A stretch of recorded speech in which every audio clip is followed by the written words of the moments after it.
Professor Scott Lucas, a professor of international politics at Birmingham University. Professor, thank you so much indeed for joining us. I know it's early in the morning in the UK. Donald Trump, or supporters of Donald Trump, have lost dozens and dozens of challenges in courts across the country. Is this now the end for the Trump presidency? Well, to be precise, they've lost 57 of 58 cases, and the only victory affecting just a few thousand votes in Pennsylvania. Is this the end? Well, you can never be sure with Donald Trump, but it looks like it. The key here is that Donald Trump's play always was, and he said this in late September, if I lose this election, I'm going to go to the Supreme Court. I'm going to push through Justice Amy Coney Barrett. She and the others will back me, and they'll throw out all these mail-in ballots. And we finally reached that point twice this week. On Tuesday, the Supreme Court threw out a challenge by Trump's allies in Pennsylvania to declare that state's vote invalid. And then, of course, this extraordinary suit yesterday by Texas, which had nothing to do with Texas, but tried to throw out the results in Georgia, Michigan, Wisconsin, and one other state, which I've forgotten at the moment, Pennsylvania.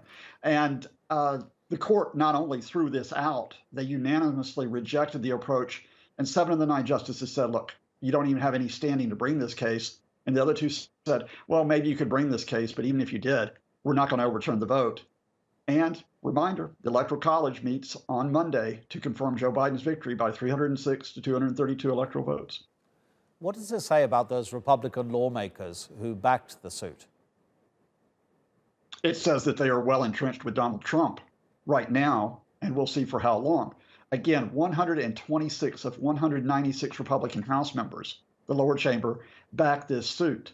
Now, no Republican senators did, and that's key to watch, because Donald Trump will probably announce, possibly before Joe Biden is inaugurated, that he's running for president in 2024. How many of those Republican legislators stay tied to his hip, supporting what is in effect a Trumpist party within the Republican Party?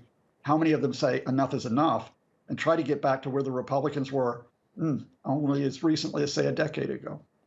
That's exactly the next point I wanted to put to you about this statement that he's already made, and you say he could repeat it, that he'll run again in 2024. First of all, do you believe that he actually will, or do you think, as you're indicating already, that it could be a way for him to stay relevant to the politics of the Republican Party? Oh, he wants to run. Now, there are a few reasons for this, which may mean that he will or will not, in the end, stand in 2024. The first is that he's got a really big ego. I know that's a shock to your viewers, but it's true. Secondly, he wants to take the limelight off Joe Biden. He wants to try to steal everything away from Biden's inauguration in January.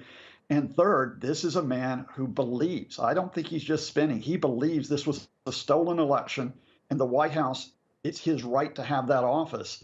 So yes, I think he will try to stand, but where does a Senate Majority Leader Mitch McConnell stand? Does he finally say to Trump, look, enough is enough, you're harming us? Does McConnell continue to enable him? In other words, how many Republicans see this as damaging the United States and therefore will stand up to Trump? How many of them see this as damaging the Biden administration and thus will say, well, you know what? We're going to try to block the administration anyway, despite coronavirus, despite the economy's downturn.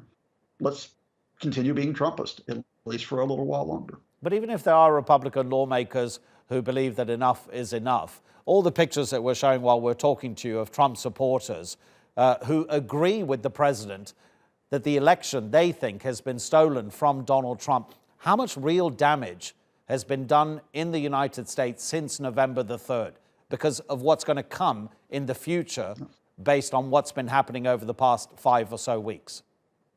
Look, it's not just damage since November the 3rd. Let's be honest about this. There was damage to the American system before Donald Trump took office, increasing polarization, increasing disinformation. But there has been a lot of damage. It's accelerated since 2017, in part because of Donald Trump. And let's be very clear here.